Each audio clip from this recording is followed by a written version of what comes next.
Brought to you by Penguin.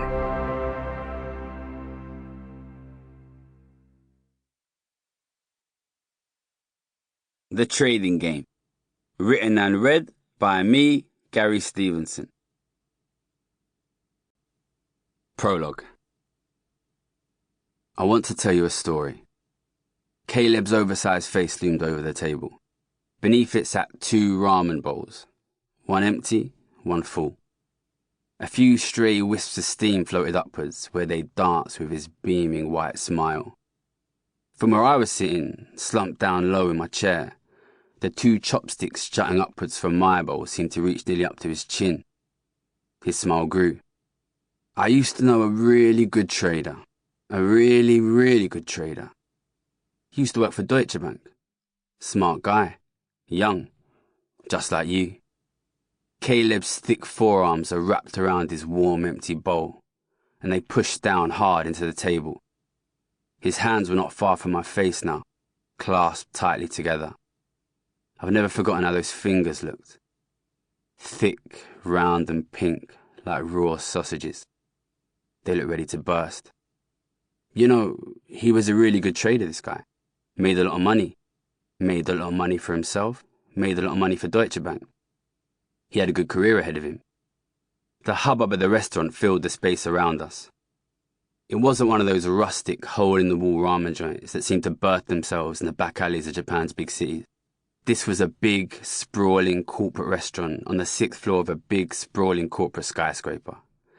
Loose-tied businessmen clinked beer glasses with their bosses, laughing at their jokes. A few American bankers mixed in with the Japanese salaryman types, talking too much and too loudly. I wasn't talking at all. I was watching that oversized face float through the darkness across the table towards me. But you know, this guy, this young trader, even though he was a good trader, he had one really serious problem. One fatal flaw, you could say. You see, this guy, he thought he could walk away.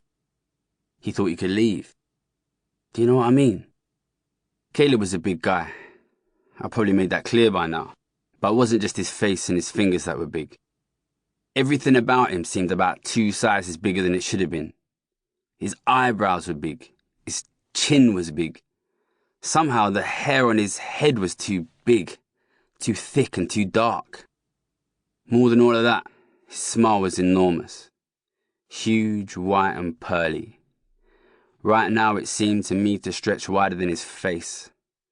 Like the Tuesday night Cheshire cat of the ramen yard, that smile seemed to shine through the dark of the room.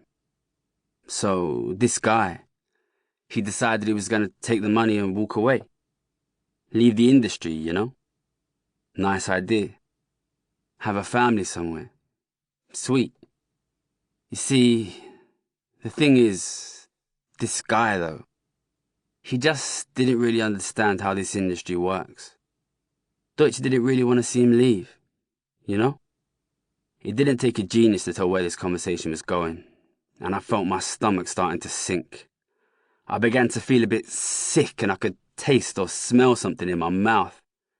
Was it blood? I sat deep in my chair and I watched. Caleb was still smiling. That smile seemed to grow bigger by the minute. Anyway, Deutsche Bank went back and had a look at all of his trades, you know. All of his chat history, all of his emails. He'd been working there for a long time, you know. He'd done a lot of trades. And they managed to find some stuff in there that wasn't good stuff. Do you know what I'm talking about? Stuff he shouldn't have done. I could start to feel fire in my legs now, in my feet. A hot, growing, itchy feeling. A burning. But I didn't move. So, you know, it wasn't the right thing to do.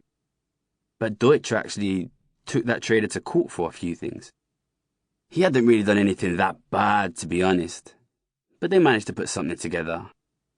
The case rumbled through the courts for years and years. Do you know what I mean? In and out of court, in and out of court. Real nightmare. That trader, great young trader. Sample complete. Ready to continue?